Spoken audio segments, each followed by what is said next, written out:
Hare Hare.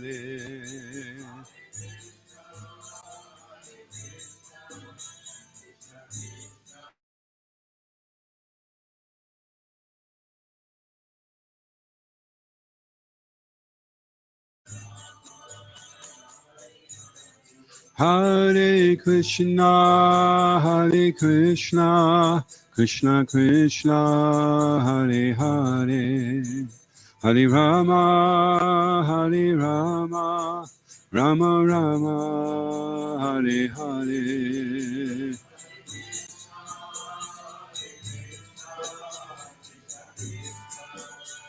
Hare Hare.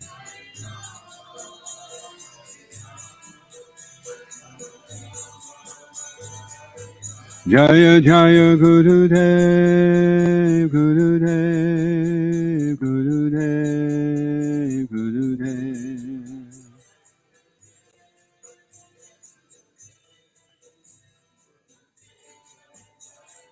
Jaya Jaya Prabhupada, Prabhupada, Prabhupada, Prabhupada.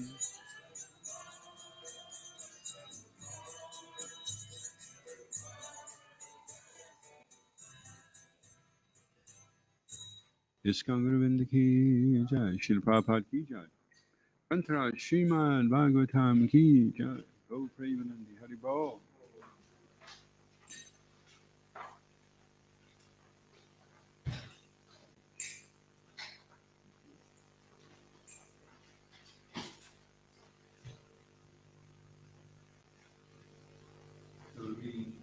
Srila Prabhupada Lilamrita, this is the last instruction.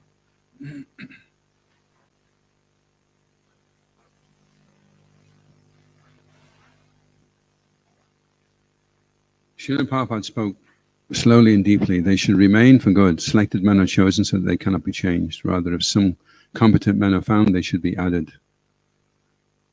Satsrup asked what to do if a GBC member gave up his post, and Prabhupada said that the GBC body should elect another man. Our next question, Satsrup proceeded, concerns initiation in the future, particularly at the time when you are no longer with us. We want to know how a first and second initiation would be conducted. Yes, said Srila Prabhupada, I shall recommend some of you. What he had already expressed many times throughout his Bhaktivedanta purport was now being implemented. His disciples would become gurus and accept disciples of their own. That's really clear, isn't it? I don't know where they get their... I don't know how you could not get, Satsrup next asked about the BBT. At present, he said, no translated books are to be published without your seeing and approving them. So the question is there any system for publishing works in the future, works that you may not see? That we have to examine expertly, Prabhupada replied. He accepted the principle that future works would be translated from Sanskrit, but he cautioned, but amongst my disciples, I don't think there are many who can translate properly. Srila Prabhupada went on to describe the special qualifications for translating Sanskrit Vaishnava literature. It would take a realized soul, he said, otherwise simply by imitating A, B, C, D, it will not help. My purports are liked by people because it is presented as practical experience. It cannot be done unless one is realized. Srila Prabhupada ki jai. Om Namo Bhagavate Vasudevaya. Om Namo Bhagavate Vasudevaya.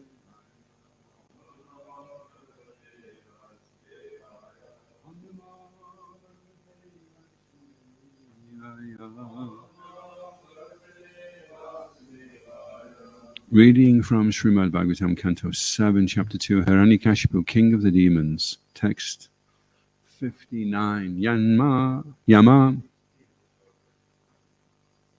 Oh, I see, okay. So I'll just run through the translation. After instructing all the foolish relatives of Suyagya, Yamaraj in the form of a boy disappeared from their vision. Then the relatives of King Suyagya performed the ritualistic funeral ceremonies. Okay, so we're on to text 60.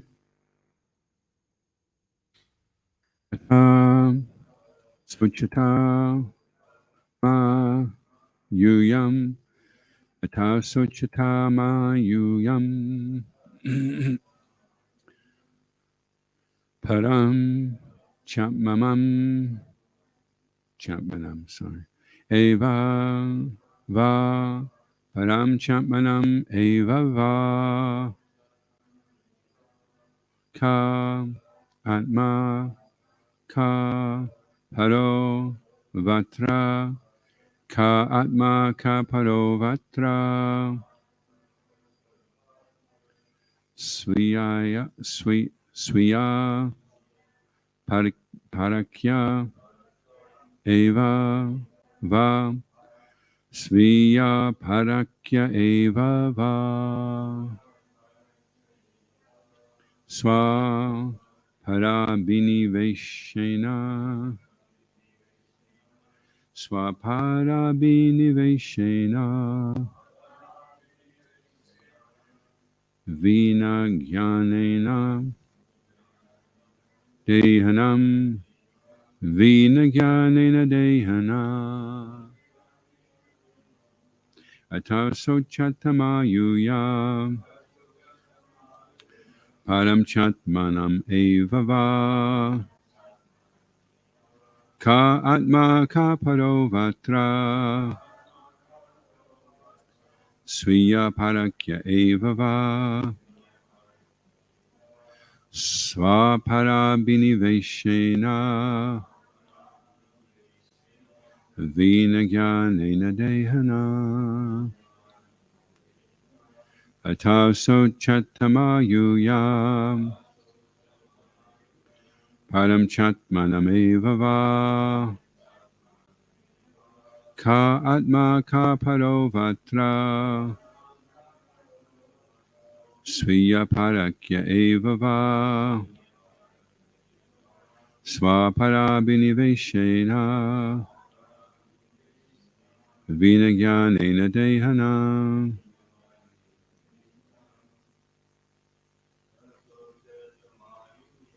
Ataso Chatamayuyam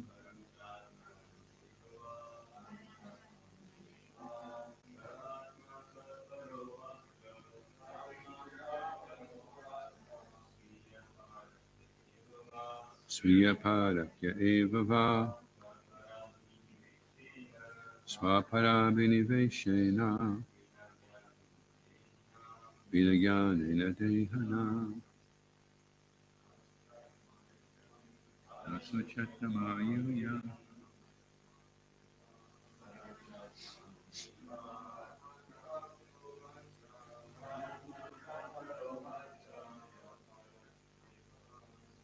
Parakya Evava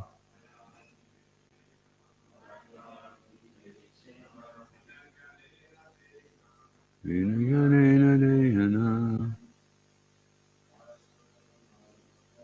Ataso Chatamayuyam Param Chatmanam Evava Katma Kaparovatra Sviya Parakya Evava Swaparabini Veshena Vinagyanena Dehana. Ladies.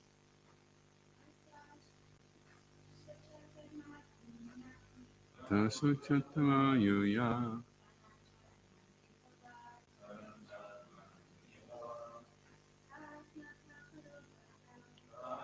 Kaparovatra Sviya Parakya Evava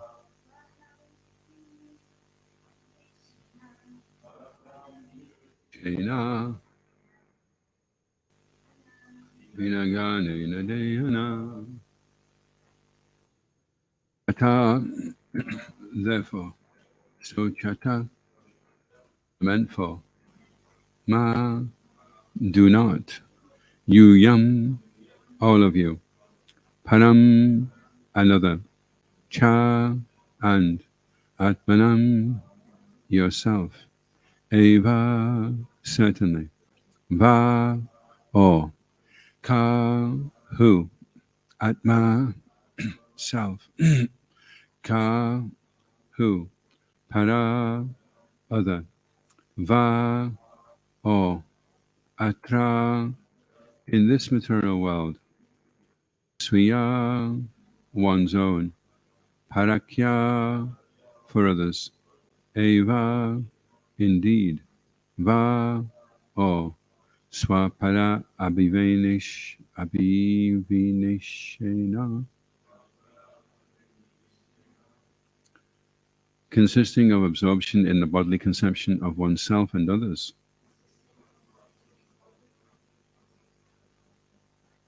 Vina, besides, agyena, the lack of knowledge, dehanam, of all the embodied living entities. Translation. Therefore, none of you should be aggrieved for the loss of the body, whether your own or those of others.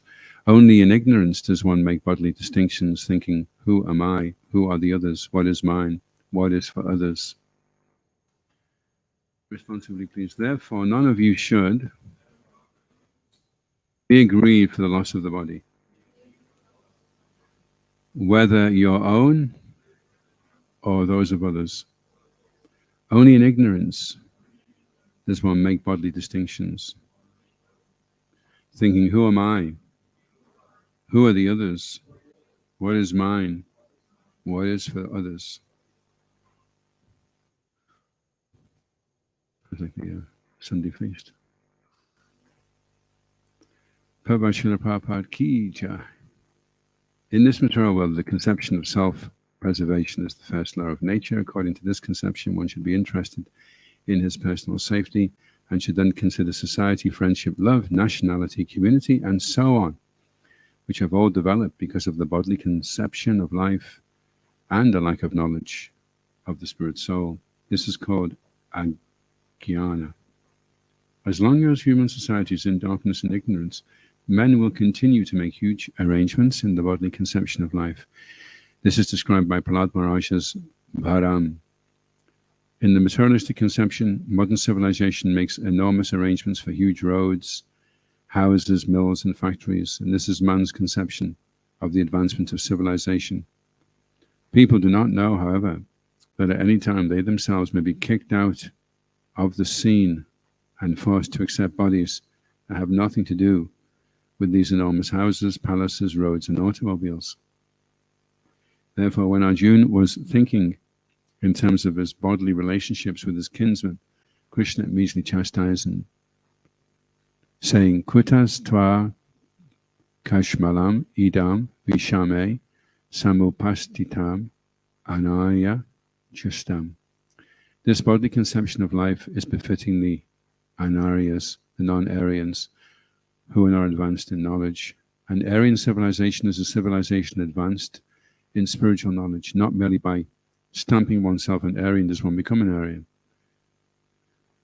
To keep oneself in the deepest darkness concerning spiritual knowledge and at the same time claim to be an Aryan is a non-Aryan position. In this connection, Srila Madhvacharya quotes as follows from the Brahma Vivata Purana, Ka atma ka paro iti dehana apekshaya, nahi deha dia atmashan, na cha satra udirita, ato daihika vridova, shaye va kim prayojanam. Yastu deha gato jiva sahi nasam nagachati tata satru vrido cha swana se sochanam kuta. Dehadi Vyatri to Jiveshu Pratigyatnata Atma Vivrides tu Vasudeva Rati Stira Shatru Nasas Tatagyana Nasho Nanya Katanchana.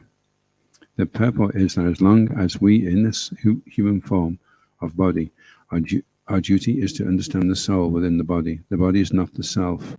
We are different from the body, and therefore there is no question of friends, enemies, or responsibilities in terms of the bodily conception of life.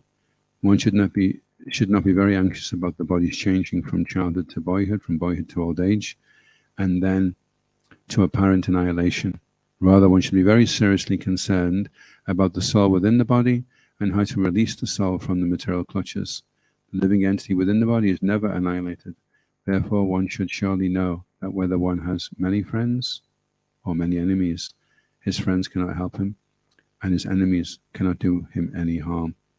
One should know that he is the spirit soul, aham brahmasmi, and that the constitutional position of the soul is unaffected by the changes of the body. In all circumstances, everyone, as a spirit soul, must be a devotee of Lord Vishnu and should not be concerned with bodily relationships, whether with friends or with enemies. One should know that neither we, ourselves, nor our enemies in the body conception of life are ever killed.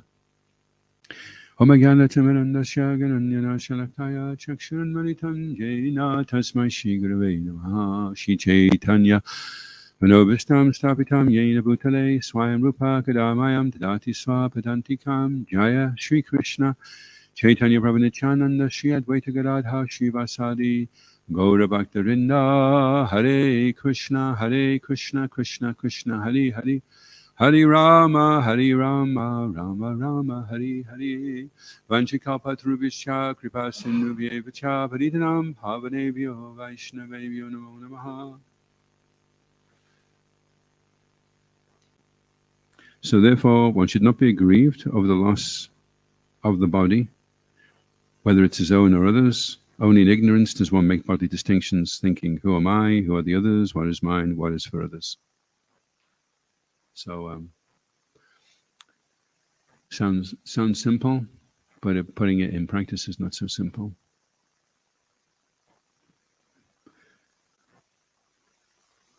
So in the Purport Prabhupada is saying that self-preservation is the first law of nature. And because of that, we're interested in ourselves and then everything pertaining to ourselves, all based on the bodily conception. And this is agyana. So there's gyan, and then if you put an A in front of it, it becomes the opposite. So jnana and agyana. And Krishna explains in the 13th chapter of the Bhagavad Gita, text 8 to 12, that whatever that is, besides humility, pridelessness, detached from worldly affairs, accepting the importance of a spiritual master, searching for the absolute truth, besides this, whatever they may be, is ignorance. So that's agyana. There's jnana and there's agyana. So we have now an educational system of ignorance, teaching people how to ignore God. Ignoring. And if you're a really ignorant person, then you can really go places. And if you're a kind and polite person, then you just get pushed out the way in the rush hour.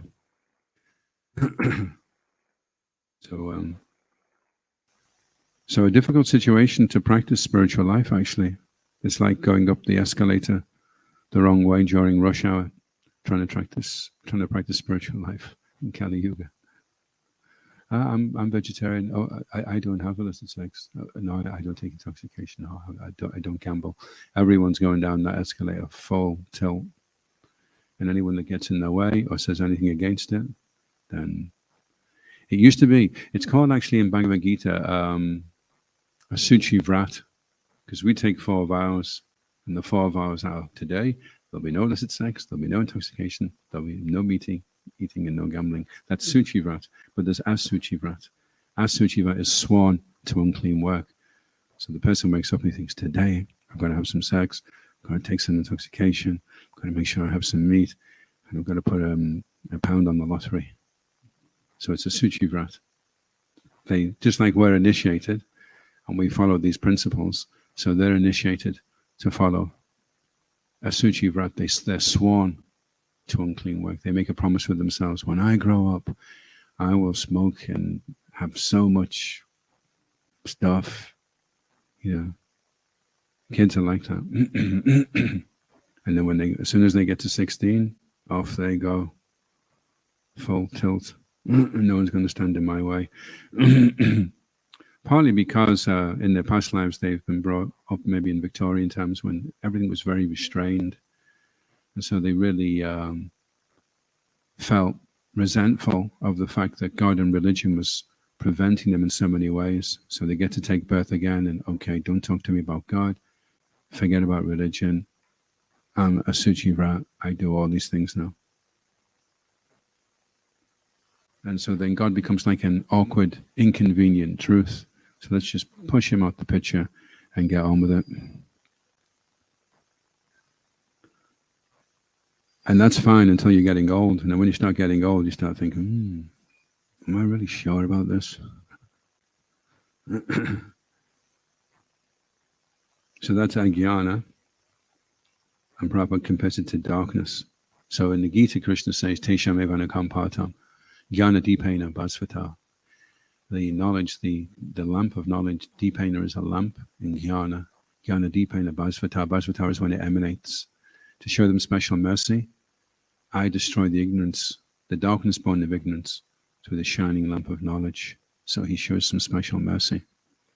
So you'll never see that in a textbook, scientific textbook. Take a test tube, take sulfuric acid, take hydrochloric acid, and then beg for the special mercy of the Lord. It's never in there, is it? It's not part of the experiment, right? So they're not going to understand anything. They'll just stay in ignorance. Of course, if it was a Hare Krishna textbook, then it would refer to diagram. There'd be a little balloon. Oh, Krishna, please give me some special mercy so I can understand. That would be a Hare Krishna scientific book.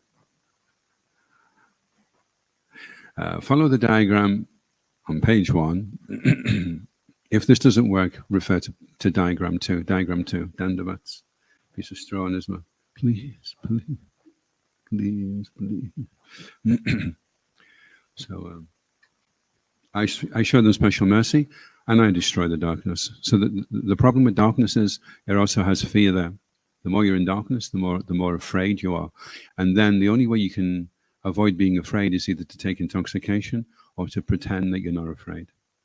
So everyone's afraid, actually, because they don't know what's going to happen. And they're just pretending, or they're intoxicated. Or actually, they're really afraid. So that's the problem with being in darkness. So if you switch the light on and you can see everything, then there's no more darkness, then there's no more fear. But the price you have to pay for switching on the light is you have to give up those sinful activities.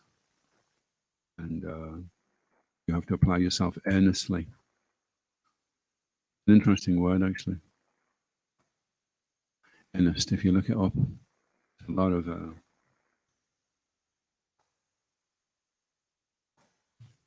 one of them is as keen as mustard. Have you heard that? If someone is earnest, he is as keen as mustard. So I'll just find it because I've got this new system.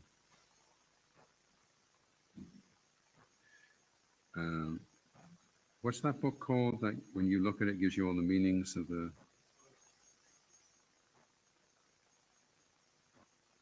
A thesaurus. Yeah. So here it is.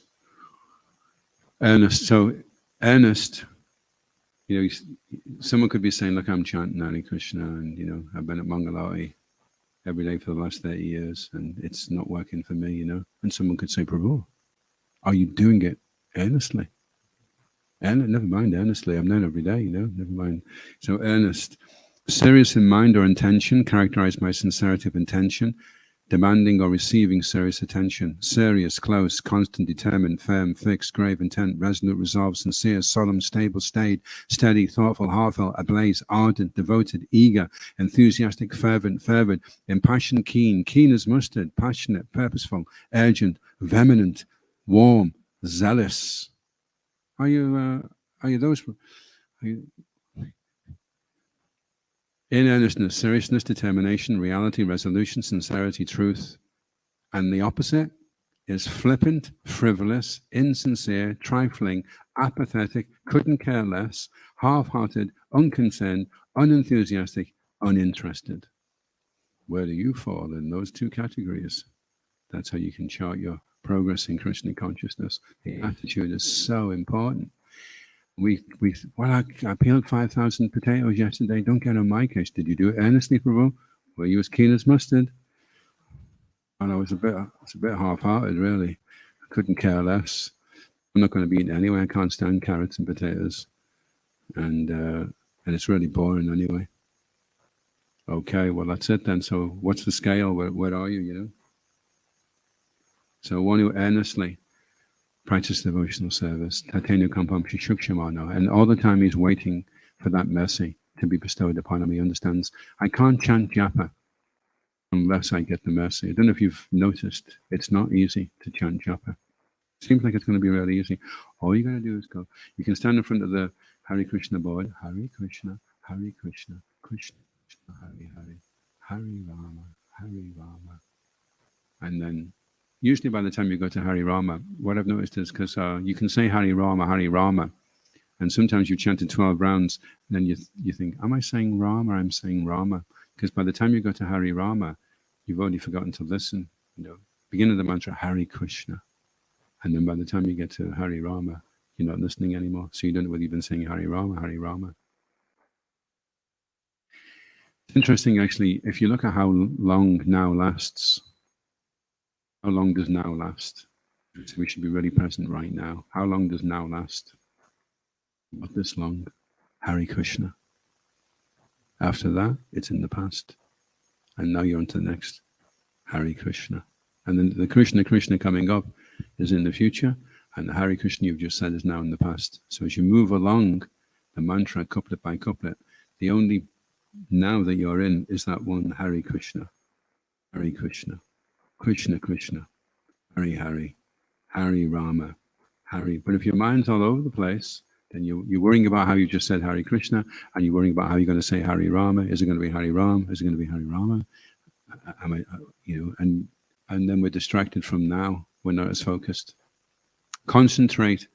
You bring in, like, these torches, you can go like that and they go like a laser beam, and then you can go like that and they splay out.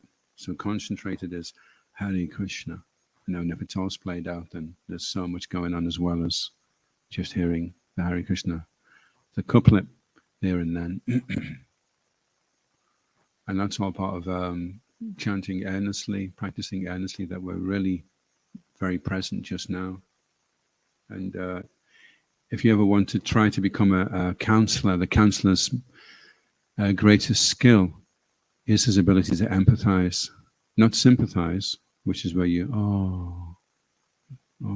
that's so, there was one lady, she was dying, and everybody gathered around her, and they were all saying, she was in terrible pain, and they were going, oh, and that just made her feel worse, because then she was making everybody else feel bad as well.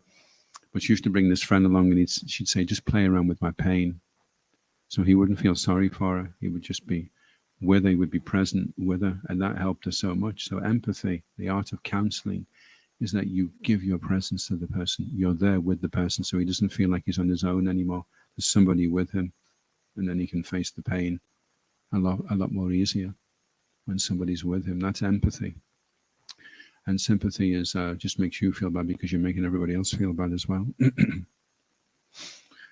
So this ability to be present, to give ourselves, is the determining factor as to how well we can render devotional service to a high caliber, or whether our devotional service is with a flippant, frivolous, can't be bothered, half-hearted attitude, which will just undermine everything you're doing.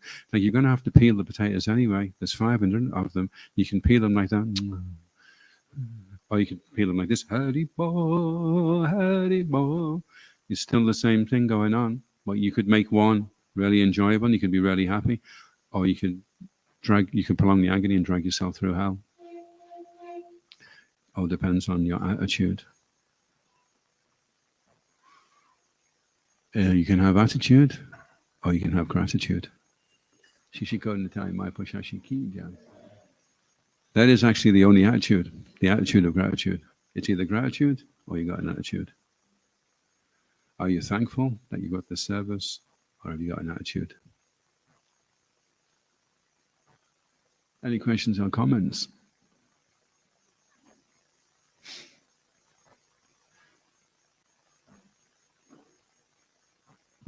Hare Krishna, Prabhu. Hari Bolo. I'm not quite sure if this is a question. I'm just asking you if you can speak on this in the in the translation, it's saying, only in ignorance does one make bodily distinctions, thinking, who am I? Who are others? What is mine? What is for others? I was also thinking, like in the Sri Upanishad, we hear like about accepting things as one quota. So it just made me, it made me think of this. So if you could maybe comment on this, please. Yeah,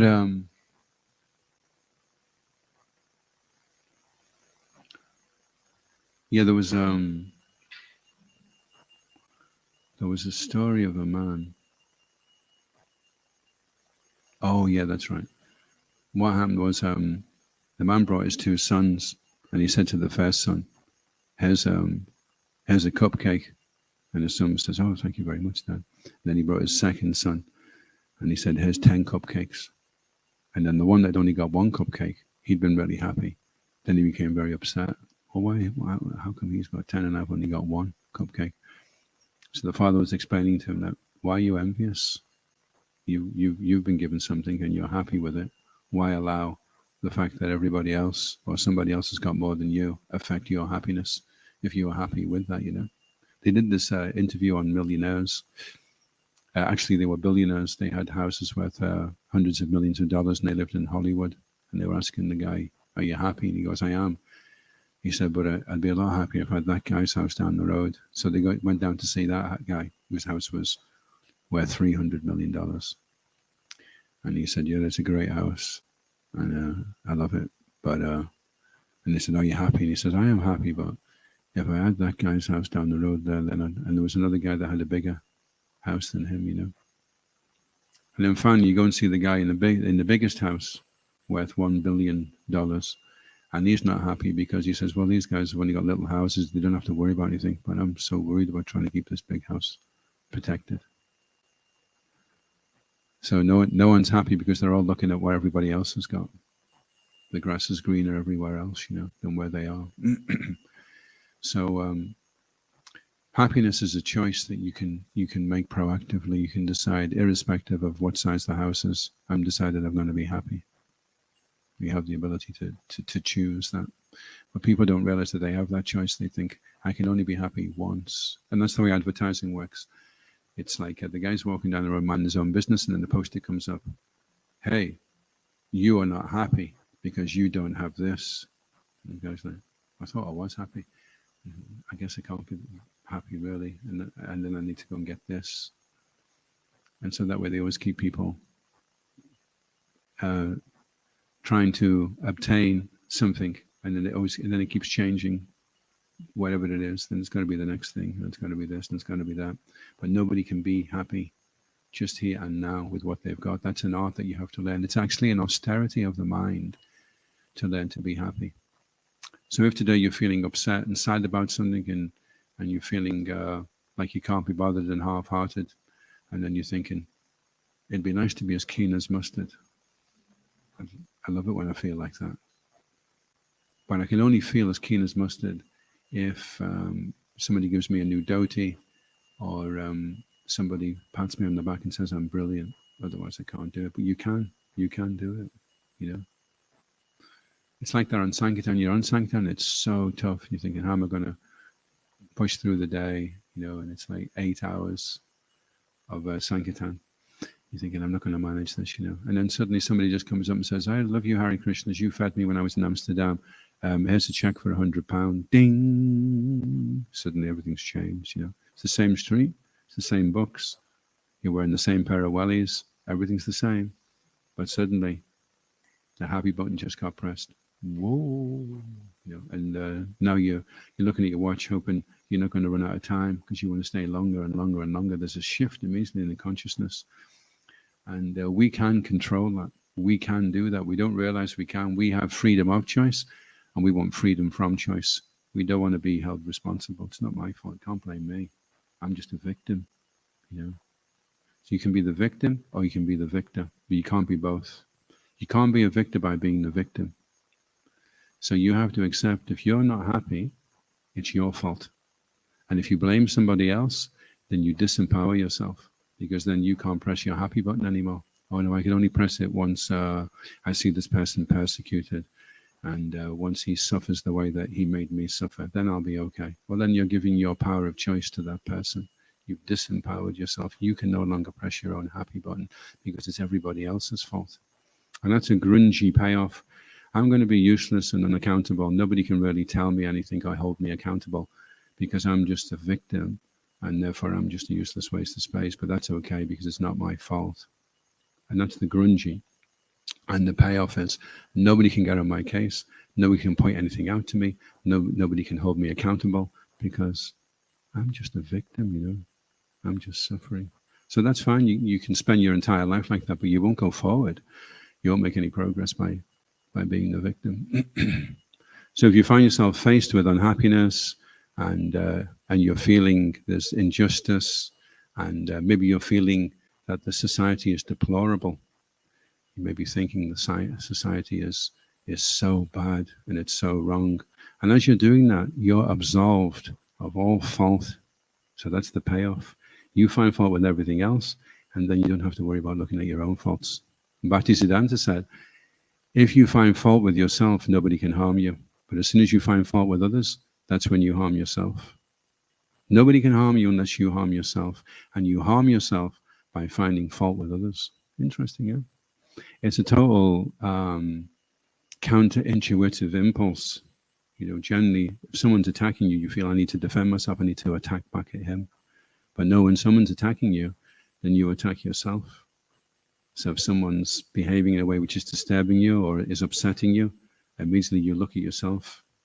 Like the women went to Srila Prabhupada and they said, Srila Prabhupada, the men are saying the women are less intelligent. And then Prabhupada said, do you think you are a woman? And he said, yeah. He goes, then you are less intelligent.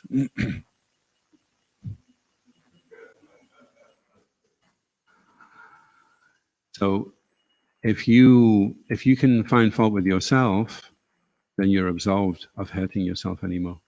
But as soon as you start attacking others, criticizing others, then you're hurting yourself. Because what happens is you will lose your enthusiasm to practice Krishna consciousness. You won't be able to chant Hare Krishna. You won't be able to do any service. You won't be enthusiastic. You won't be there for the morning program. You'll compromise yourself so heavily that in the end you'll become isolated and you won't make any progress. You'll regress and spiral down and down and down. That is the fruits of finding fault with others. You don't see people that are being critical and fault-finding really fired up and enthusiastic to get on with Krishna consciousness. They've just destroyed their enthusiasm. Thank you, Prabhu. I'm wondering, on this note of finding fault in ourselves, being critical of our problems, then maybe for the conditioned soul that could easily become self-pity. So how can we differentiate between that, and how can we be careful not to become too sorry for ourselves? Say. Yeah, that's like a kind of knee-jerk reaction. Is you anticipate where it's going to be like before you actually see where it's going to be like, and it's like you could pick something up and you think it's hot, and then you almost feel the pain, and then you realize, oh, it's not hot, but because you thought it was, you had a premeditated idea of what it was going to be like, then you felt that like it was going to be like that. So with devotional service, it's unflinching. You don't flinch. When you see that there is some fault, rather than reacting in a way that, oh no, this is going to be so bad, now I'm going to be so bad, you just allow yourself to see that this is a fault that I have. And then the amazing thing is, you actually become more enthusiastic, because then you feel really grateful that, wow, I'm so unworthy, I'm so unqualified, but I'm getting an opportunity to practice Krishna consciousness. So don't evade the issue, just take it by the horns. Okay, yeah, I am unqualified, I'm lower than Lord Chaitanya, he's not telling people to pity themselves, but he's saying feel lower than the straw in the street, devoid of all sense of false prestige, ready to offer all respect to others. Lord Chaitanya is saying we should. He's saying we should because he knows that we don't feel like that. He's saying, but you should be.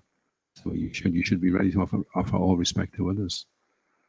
And you'd think, well, that will be so. I know there's one devotee and he says, I really don't like that verse. He says, I find it so discouraging. I don't, because I'll lose all my self-esteem and I'll feel so vulnerable and unprotected. And he doesn't like being prompted that, Prabhu, you're supposed to be humble. He should be considering lower. He wants to feel that he's better than everybody else, then he can feel enthusiastic. That's called utsamai, false confidence.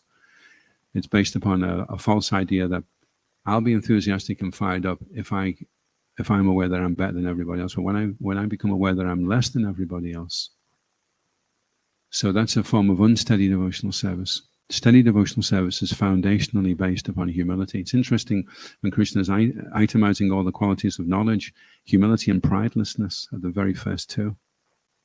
So someone who has genuine knowledge is free of this ego. And if we're so into our false ego that when it gets a little crack on it, we're shattered because we're so identifying with our false ego as who we are, you know.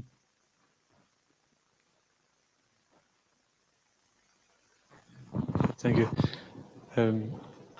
We see in the pastime of Vyasadeva, he's feeling very despondent, and it requires the mercy of Narada Muni to put him back on the right path and again make him enthused, etc. And we often hear it's the sadhu sangha which gives us enthusiasm. So, how is the process of finding fault in yourself linked to sadhu sangha?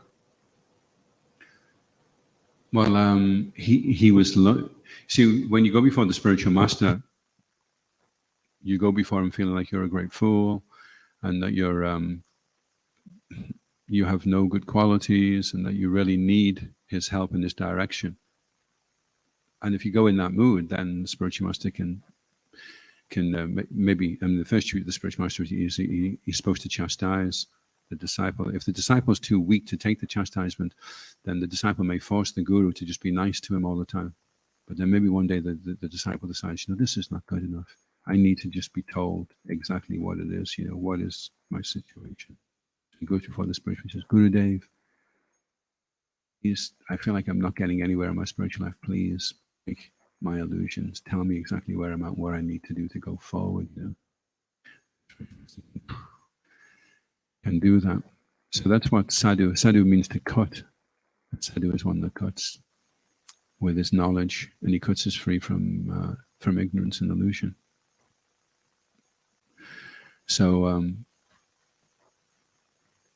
although you would think, well, you'd maybe be thinking, I want to avoid the chastisement of the spiritual master because I'll become so discouraged and I'll become so negative and so despondent. So therefore, I want to avoid it. So that's like, I'd prefer to stay in ignorance and in illusion. But Krishna is the absolute truth. So if we're afraid of facing the truth, then it means ultimately we're afraid of facing Krishna. We're like a relative truth, and he is an absolute truth.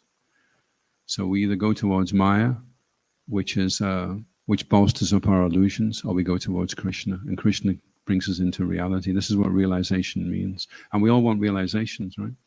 Nobody wants to get chastised, but we all want realizations. But chastisement is just breaking you free from illusion and waking you up to reality. It's like somebody being really drugged up and you say, come on, wake up. Oh, you don't have to shake me so hard. But then you wake, oh my God, you know, and then you're able to go and do something about it. You become empowered to do something about it. If you become disempowered by chastisement and discouraged, then that means you're in the mode of ignorance. So spiritual master is very expert. He'll think the disciple can't take too much, so I'll just namby-pamby him a little bit and pat him on the back and tell him he's lovely and wonderful. But then later on, when the disciple matures, the spiritual master will turn around and, you know, and some of the chastisements, Shama Sundar, I'm reading right now, Chasing Rhinos, and some of the chastisements that Tamil Krishna Maharaj got off Srila Prabhupada, you know, had Shama Sundar trembling in his boots. You know, he says, Prabhupada never chastised him. He was always nice to him. He said, I could never have taken that. You know, some disciples were like that with Srila Prabhupada. So the ones that could take it, Prabhupada gave them it, you know, chastised them. A symptom of advancement to be able to take chastisement, or is it a different nature of the disciple? Yeah, it can be both, because when Gadadhar Pandit was asked, why didn't you react when Lord Chaitanya chastised you for something that you didn't do? And Gadadhar Pandit said, well, that's up to him. He's all knowing. So if that's the way he wants to, ultimately he'll know that I'm free of fault. So if he wants to chastise me, if he wants to use me as an example, then I accept that, you know.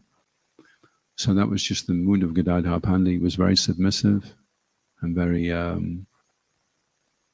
very malleable. So The relationship between the disciple and the spiritual master is as good as his relationship between him and Krishna. He's the Guru Tattva, he's the Vaya medium, you know. So when you have the good fortune of taking shelter of a bona fide spiritual master, then you directly know what your relationship is with Krishna by how he's treating you. Krishna knows better than anybody. They say that spiritual master is like a potter. He keeps his hand in the pot, and at the same time he's smacking it, but he's keeping it in shape. But if you just took the lump of clay and just started smacking it, then it would just go all over the place. So he supports the disciple. He gives the disciple affection, shows him how much he loves him. And to take someone as your disciple is the greatest act of love, actually. You know, we think when we get married, oh, she said she'll accept my hand in marriage. She loves me. Yay. But she doesn't really know who you are. And she has her own reasons why she's doing that. But when the spiritual master accepts you as a disciple, that's the greatest act of love, because there's not really anything in it for him. But he's prepared to take the risk of trying to bring you out the material world, you know. And then we're always feeling indebted by the spiritual master's kindness to accept us as on the path. And we're in a very fortunate situation if we have a spiritual master that's gone back to Godhead. And we're in a very fortunate situation.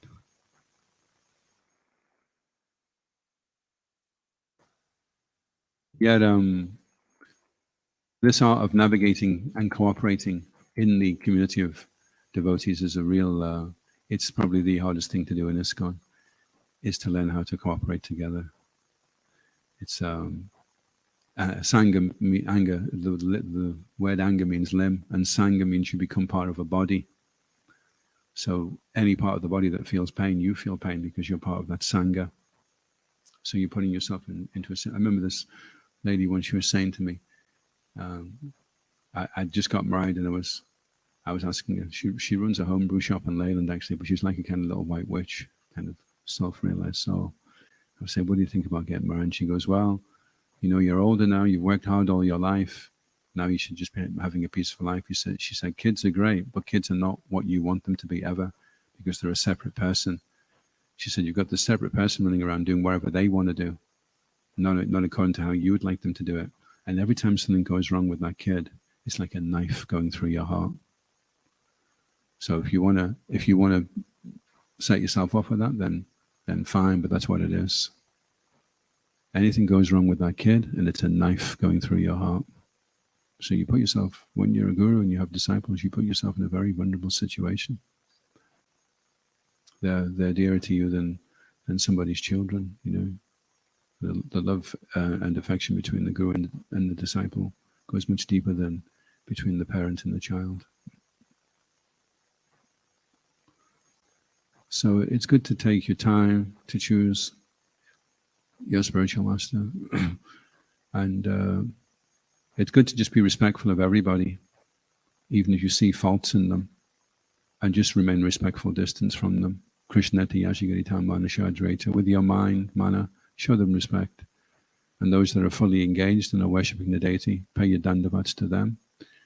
And those whose hearts are completely devoid of the Uttama Adhikaris, to those you eagerly serve and reveal your mind to. And that's the challenge. Can you discriminate? Can you navigate through the society of devotees? Can you see the spectrum and the level of faith and adherence to practicing Krishna consciousness, and give them the proportionate amount of respect that they're due according to their level of commitment? That's not offensive to do that. It's required, it's a requirement. Just like if you're going to go and buy diamonds, you need to read up on what a diamond is. You know, you can't just go in the marketplace and think, well, he's only charging 50p for them, but he seems like a nice guy. You have to know what the real item is. You have to know what an Uttama Adhikari is, what a Majjhima Adhikari is, and what a Kanishta Adhikari is. And you have to know how to treat them accordingly. Ka Nishta. Nishta is fixed, that's Majjhima. And Ka is without being fixed, up and down, sometimes there, sometimes not, sometimes into it, sometimes not into it. That's Ka Nishta. Nishta fixed, Majjhima Adhikari, and then Uttama Adhikari. at the stage of ruchi at least, uttamadikari. Any questions or comments?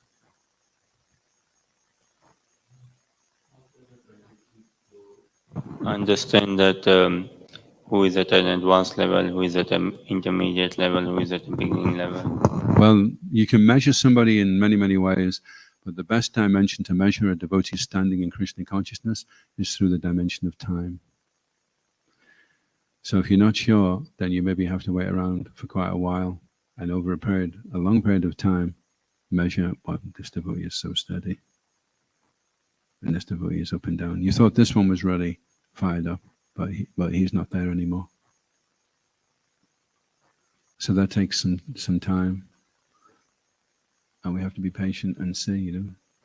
And then what happens is over a long period of time, the pure devotees start to emerge. They become self-effulgent because they've got such an amazing track record over so many years. That's why the devotees that come now are more fortunate, because we have highly esteemed, exalted spiritual masters, which wasn't so apparent 40 years ago, because we were all new ourselves, you know, so we didn't know how long someone was going to. But now you can say, well, this person has been a sannyasi for this long, no problem, been initiating spiritual for this long, you know, and it's all becoming more. You can imagine, right? You're a demigod, and you know the Prabhupada said Nitya Siddha, and he's come down in the line of great Vaishnavas, and you know he started this amazing society, and you're looking, you're with the demigods, and you're thinking, I need to take birth there. They just pass out a few bucks and they're straight back to Goloka. But then you're thinking, well, they're making a few mistakes right now. They're still getting things sorted out. I think it'll hang on for a couple of 100 years, and once things are smoothed out. So you can imagine in the future, so many great personalities will be taking part in the society, coming from very elevated situations, just waiting for things to build up and then coming down, you know. So you may not be able to hang around for that long.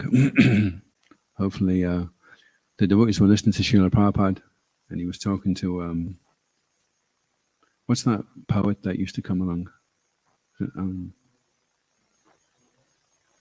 one that was he was from the hippie Deadbeat. What was it? Allen Ginsberg. So he was. The devotees were in a cupboard, and they had their head against the wall, and they were listening, and they were talking, and they could hear Prabhupada talking with Allen Ginsberg about Kali Yuga, you know, and Prabhupada says, "Oh yes, after 10,000 years, the people will be less than animals," and Allen Ginsberg says, What will your disciples do, Srila Prabhupada? And he goes, my disciples? They will all be back to Godhead by then. And all the devotees in the room like, yeah.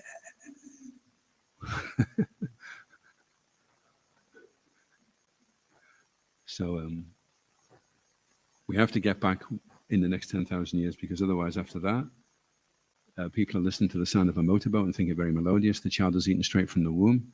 People are only 3 foot high. If they live to 30, they're an old person. There's no vegetation on the surface of the earth. That's what we've got to look forward to. If you think it's tough now, wait until 10,000 years. It'll be just, and eventually it'll just get to the point where you can't preach. Everyone just has to get killed. Prabhupada says, there will be no preaching. Kalki will kill.